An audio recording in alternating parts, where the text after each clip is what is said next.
Hello students, this is video number 12 of laws of motion और इसके अंदर हम एक डिफरेंट टॉपिक को डिस्कस करेंगे।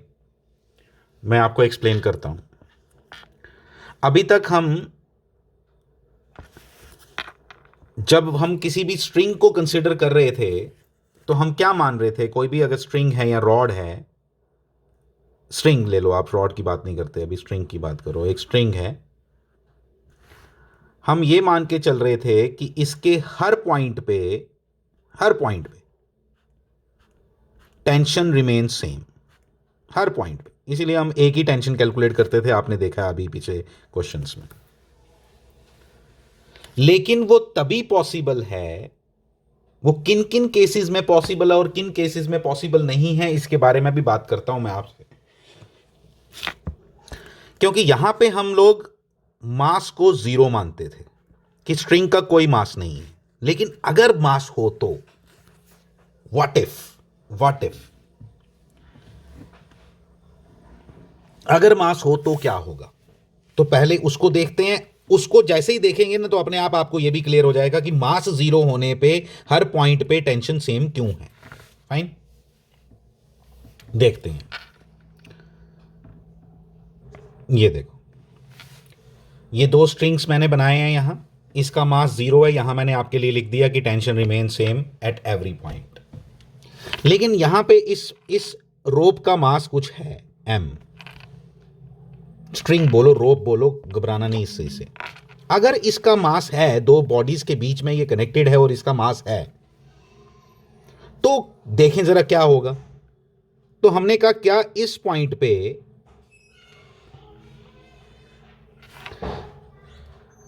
और इस पॉइंट पे मास सेम होगा, सॉरी टेंशन सेम होगी। तो कैलकुलेट करने के लिए हमने क्या किया, इतनी दूर मत लो पॉइंट, दो पास पास पॉइंट लेते हैं।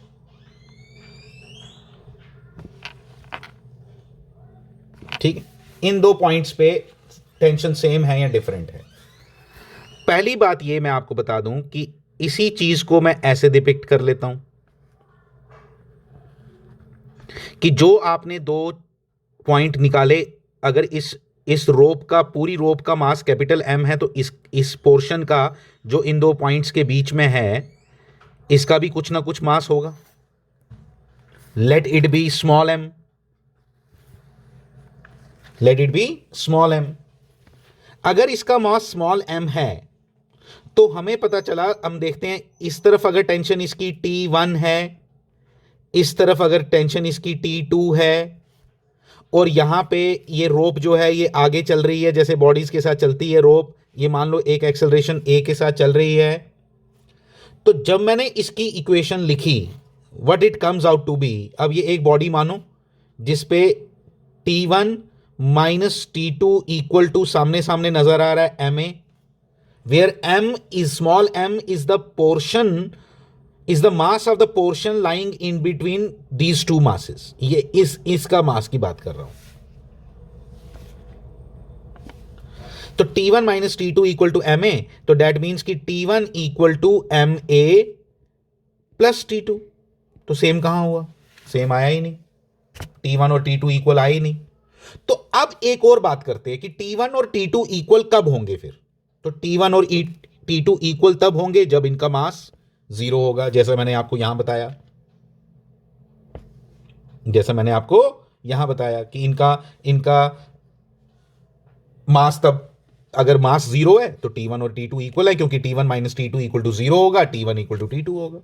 एक और कंडीशन दिखाई दे रही है, अगर एक्सेलरेशन जीरो हो तो, yes, this is another condition. उस कंडीशन को भी मैं यहां बनाता हूं, और उसको याद रखना प्लीज कि अगर एक स्ट्रिंग, जैसे आप कपड़े सुखाने के लिए रोप लगाते हो, दो वॉल्स या दो पॉइंट्स के बीच में कनेक्ट करते हो ऐसे, तो इसके अंदर भी टेंशन डेवलप होती है। आप देखते हो खिंच जाती है आपकी रोप, इसके अंदर भी टेंशन डेवलप होती है। लेकिन इसकी क्या एक्सेलरेशन है, नो।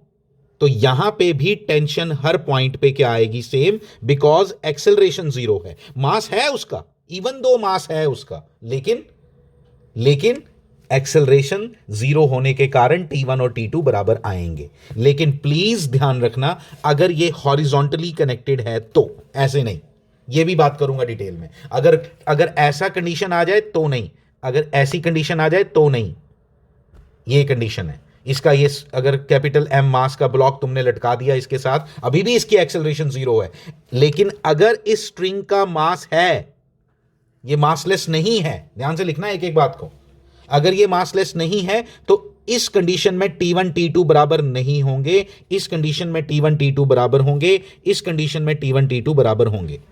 तो T1 T2 बराबर होने के लिए दो कंडीशन समझ आ गई। एक तो मास 0, अगर मास 0 है फिर तो टेंशन ही खत्म, फिर तो कोई एक्सेलरेशन है नहीं है, फिर तो वर्टिकल है हॉरिजॉन्टल है, तब तो कोई टेंशन नहीं, तब तो इसकी टेंशन बराबर आएगी आएगी। लेकिन मैं कह रहा हूं, अगर सेकंड कंडीशन क्या बोल रहा हूं, अगर मास है और वो रोप हॉरिजॉन्टली कनेक्टेड है बिना एक्सेलरेशन के,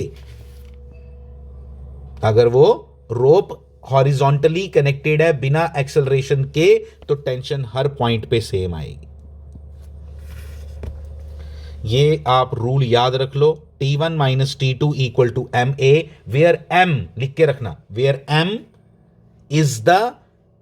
is the mass of the string, of the portion of the string between the points in consideration, मतलब ए और बी जैसे मैंने यहां बनाए हैं, ये लिख के रखना है।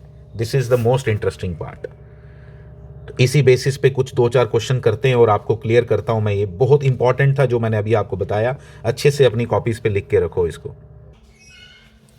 सी दिस प्रॉब्लम, ये एक रोप है जो ग्रीन कलर में मैंने बनाई है, जिसका मास m है। किसी पर्टिकुलर फोर्स F के साथ मैं उसको आगे की तरफ खींच रहा हूं, दैट मीन्स कि इट हैज ए एक्सेलरेशन। मुझे बोला गया है, अब इसका मास है तो इसका मतलब क्या हुआ, और एक्सेलरेशन भी है और मास भी है, तो यानी कि क्या हुआ कि इसके हर पॉइंट पे टेंशन डिफरेंट डिफरेंट होगी। मुझे बोला गया है कि इसके डिस्टेंस x पे कितना, जो पॉइंट P मैंने बनाया है, इस पर्टिकुलर पॉइंट पे P पे मुझे इसकी टेंशन बताओ, क्योंकि इसके हर पॉइंट पे डिफरेंट डिफरेंट टेंशन है, मास की वजह से, एक्सेलरेशन दोनों की वजह से, मास एंड एक्सेलरेशन दोनों की वजह से। इस केस में आपका टेंशन हर पॉइंट पे डिफरेंट होगी, बट मुझे पर्टिकुलरली बोला गया है कि P पॉइंट पे टेंशन बताओ कितनी है। How to do such problems, उसको अच्छे से देखना है हमने, ठीक है। अब जब पर्टिकुलर P पॉइंट पे मुझे टेंशन बोला गया है फाइंड करने के लिए, तो मुझे मालूम है कि इसको एक काम करो, इस वायर, इस स्ट्रिंग को दो पार्ट्स में इक्वली नहीं, सॉरी, इसको डिवाइड कर लो दो पार्ट्स में। एक पोर्शन ये वाला,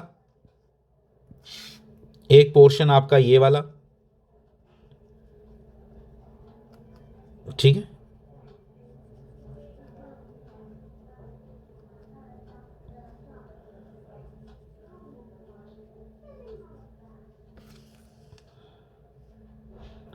एक पोर्शन येलो वाला कर दिया है, पी के एक इस तरफ एक इस तरफ, तो दोनों पोर्शंस का आपको मास पता होना चाहिए।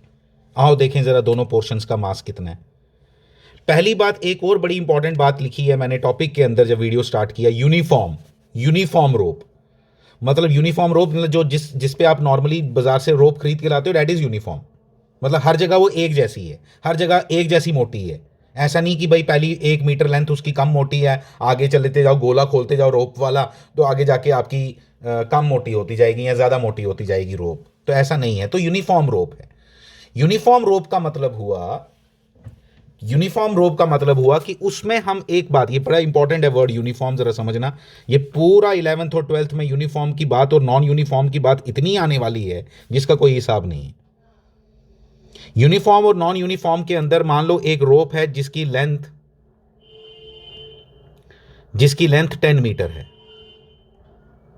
और जिसका मास 20 kg है। 10 मीटर उसकी लेंथ है और 20 kg मास है। तो मैं बड़ी सिंपली बोलूंगा कि मेरी ये रोप है जिसकी मास डेंसिटी, ध्यान देना प्लीज, इंपॉर्टेंट है ये सब, मास डेंसिटी 2 kg पर मीटर है। मतलब इसके हर मीटर लेंथ में 10 मीटर है टोटल, हर मीटर लेंथ में 2 kg है, हर एक मीटर लेंथ में 2 kg है। तो इस ऐसे ये मतलब हुआ मास डेंसिटी का। और नॉर्मली इसको लैम्डा से रिप्रेजेंट करते हैं रोप्स के लिए, क्योंकि रोप जो है उसमें लेंथ ही, मतलब हम रोप को क्या मानते हैं, दिस इज वन डायमेंशनल, मतलब एक ही बस डायमेंशन है इसका, बाकी इसकी थिकनेस वगैरह नहीं है, ठीक है। तो इसलिए मतलब बिल्कुल ऐसे वायर है, ऐसे जैसे वायर नहीं होती आपकी पतली सी, बिल्कुल वैसी है। मास है लेकिन बिल्कुल पतली है, लेकिन इसलिए उसका एक ही डायमेंशन है बस, बाकी वो कोई मोटाई कोई चौड़ाई कुछ नहीं है, ठीक है, सिर्फ लेंथ है।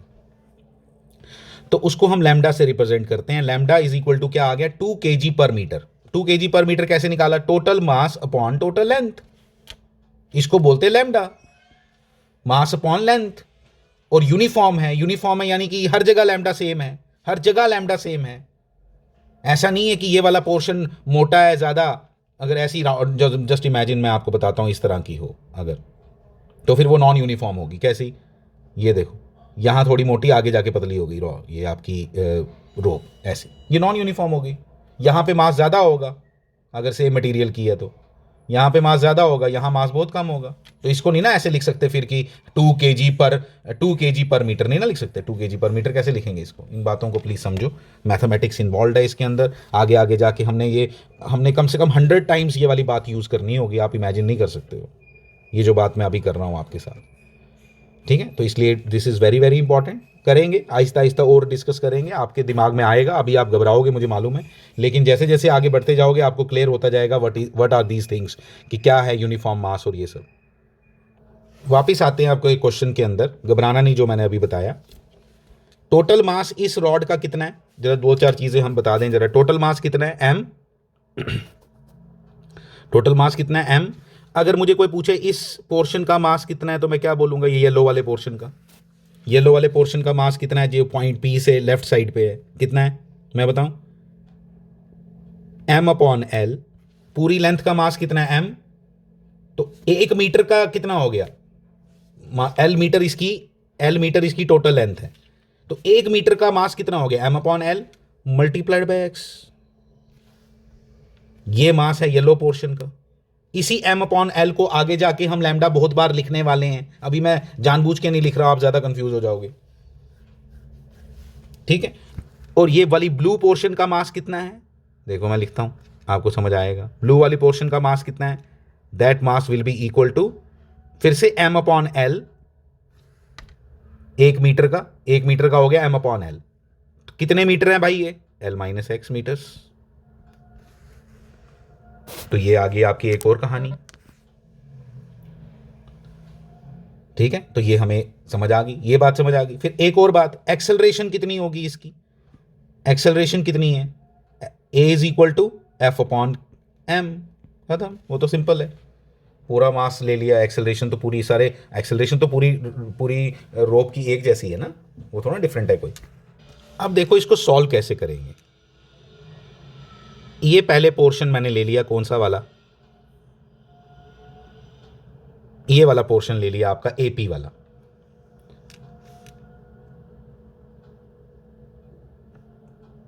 यहां टेंशन लग रही है इसको। अब ये दो दो येलो वाला और ब्लू वाले को अलग अलग पोर्शन मानो, दो ब्लॉक्स मानो जो आपस में कनेक्टेड जैसे आप करते थे, और ये होगी पी पॉइंट पे टेंशन टी। कितनी एक्सेलरेशन के साथ ही आगे जा रहा है, ए, जिसकी वैल्यू हमें आती है एफ अपॉन कैपिटल एम। बस खत्म हो गया। तो टी इज इक्वल टू निकल गया, टी इज इक्वल टू क्या आता है, एम ए। एम ए देखो, एम ए कैसे लिख रहा हूं, एम अभी मैंने निकाला था येलो पोर्शन का, ए भी निकाला था,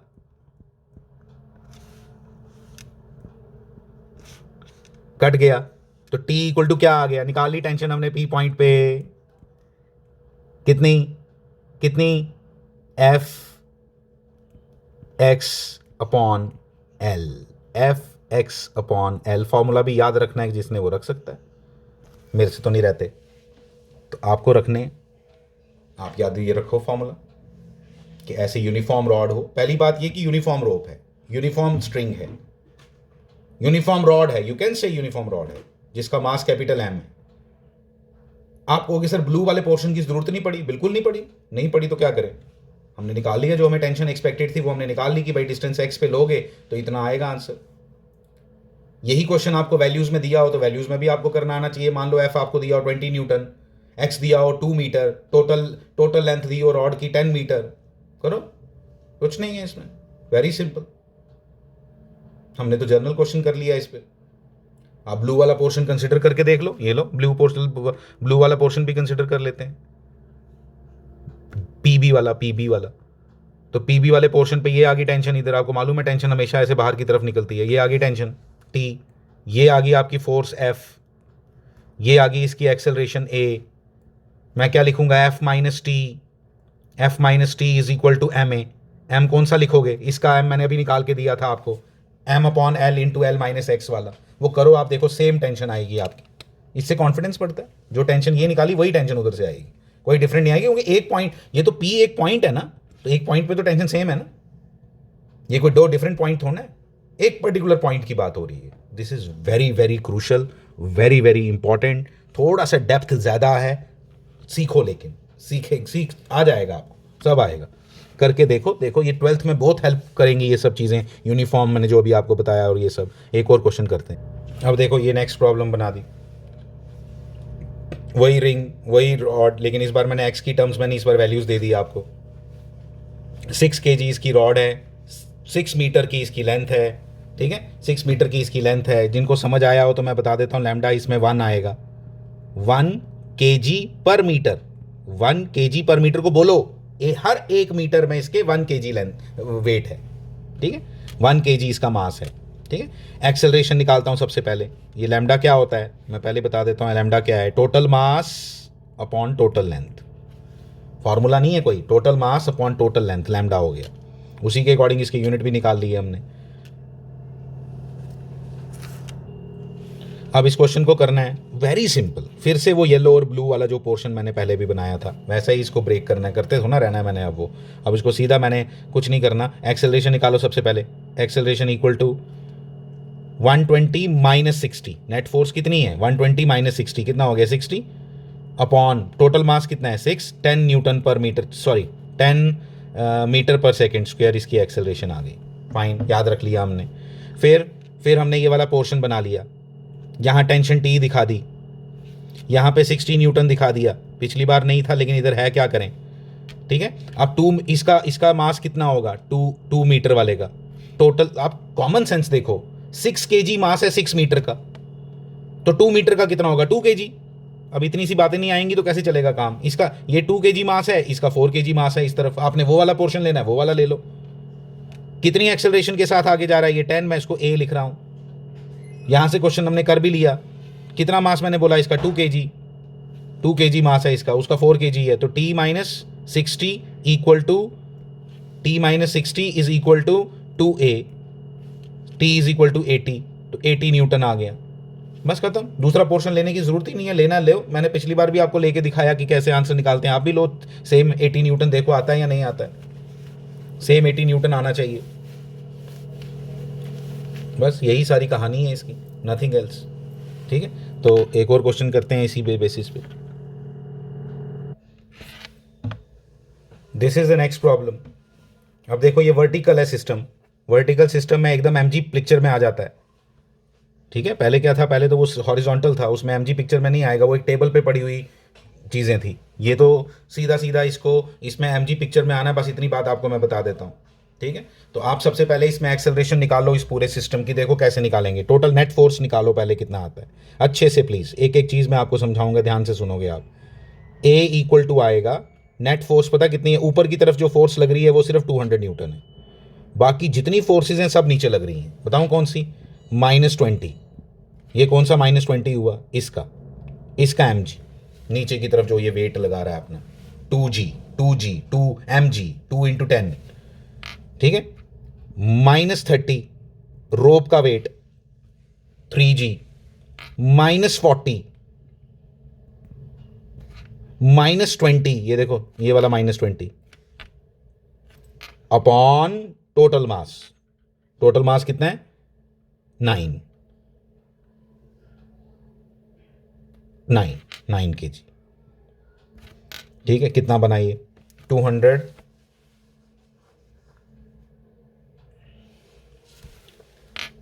40 40 80 80 और 50 130,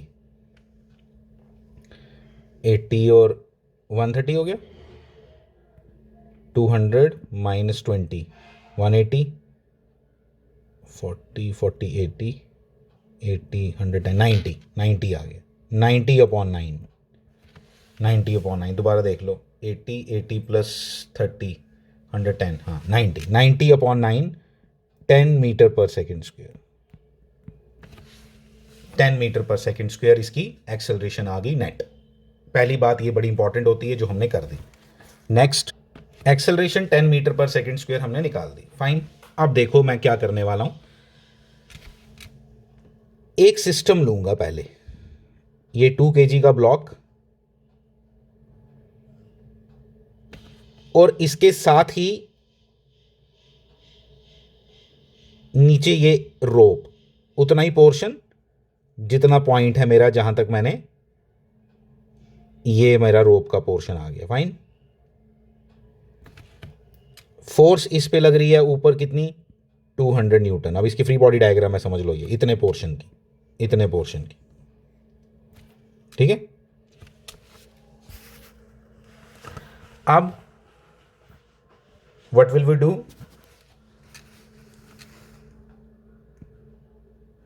2 kg, फाइन। मतलब ये टोटल 3 kg का ब्लॉक हो गया आपका, ओवरऑल तुम इसको मानो तो ये 3 kg हो गया। ये 1 kg है ना, 1 kg कैसे है ये पता चलना चाहिए। 3 kg 3 मीटर, तो 1 मीटर 1 kg, ठीक है। और इस पॉइंट पे इसको टेंशन लग रही है T नीचे, ठीक है। अब हम क्या करेंगे, लगाओ फ्री बॉडी डायग्राम में जो जो इन्वॉल्व हो रही हैं यहाँ फोर्सेस, ठीक है। कौन कौन सी, देखो मैं लिखता हूं, 200 ऊपर, 200 माइनस 30 कौन सा, ये 3 kg इंटू 10 नीचे की तरफ mg, ठीक है, माइनस T